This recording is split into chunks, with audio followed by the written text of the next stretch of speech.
প্রিয় দর্শক বন্ধুরা, আপার প্রাইমারি থেকে গুরুত্বপূর্ণ খবর আপডেট উঠে আসছে। অবশ্যই থার্ড কাউন্সেলিং নোটিফিকেশান জারি করা নিয়ে আসলো ভেরি আর্জেন্ট বার্তা। অবশ্যই এই ভিডিওর মধ্যে সবটা তুলে ধরবার জন্য চেষ্টা করছি। ভিডিওটিকে তাই শেষ পর্যন্ত ওয়াচ করবেন, কোনোভাবে স্কিপ করবেন না, চ্যানেলটিকে সাবস্ক্রাইব করে সঙ্গে থাকবেন। চলুন কথাবার্তা না বাড়িয়ে আমরা মূল টপিকে ফোকাস করি। বন্ধুরা, বর্তমান সিচুয়েশনে দাঁড়িয়ে ওয়েটিং যে সমস্ত বন্ধু রয়েছেন, বাকি থাকা প্রার্থী, তারা বারংবার কিন্তু এই বার্তায় দিচ্ছেন যে থার্ড কাউন্সেলিং নোটিফিকেশান জারি করতে হবে, এবং সেই নোটিফিকেশান জারির প্রসঙ্গে উঠে আসছে গুরুত্বপূর্ণ একটি আর্জেন্ট বার্তা।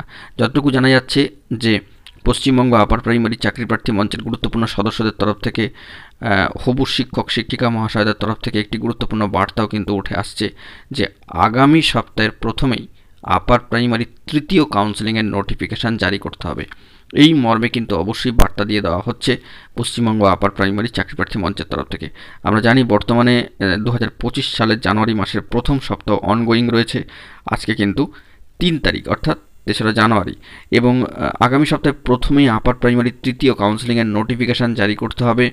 এই যে গুরুত্বপূর্ণ বার্তা ইতিমধ্যেই কিন্তু উঠে এসেছে একেবারে পশ্চিমবঙ্গ আপার প্রাইমারি চাকরিপ্রার্থী মঞ্চের গুরুত্বপূর্ণ সদস্য তথা হবু শিক্ষক শিক্ষিকা মহাশয়দের কাছ থেকে, যারা চাইছেন যে দ্রুত থার্ড কাউন্সেলিং নোটিফিকেশান অবশ্যই প্রকাশ করা হোক স্কুল সার্ভিস কমিশনের তরফ থেকে। এই তৃতীয় কাউন্সেলিংয়ের অপেক্ষায় রয়েছেন কিন্তু কয়েক হাজার চাকরি প্রার্থী, তারা অপেক্ষা করে রয়েছেন। তারা বার্তা দিচ্ছেন যে আগামী সপ্তাহের প্রথমেই এই তৃতীয় কাউন্সেলিংকে কেন্দ্র করে নোটিফিকেশান জারি করতে হবে। এখন দেখা যাক কতটা ইনিশিয়েটিভ নিয়ে কাজকর্ম শুরু হয়। তো এই বিষয়ে পরবর্তী ক্ষেত্রে কী খবর আপডেট উঠে আসে আমরা সবটাই কিন্তু ফোকাস করছি। জরুরি তথ্য পেলে সবটাই প্রোভাইড করব। এখন এটুকুই, সকলে ভালো থাকবেন, চ্যানেলটিকে সাবস্ক্রাইব করে নিয়ে সঙ্গে থাকবেন। ধন্যবাদ।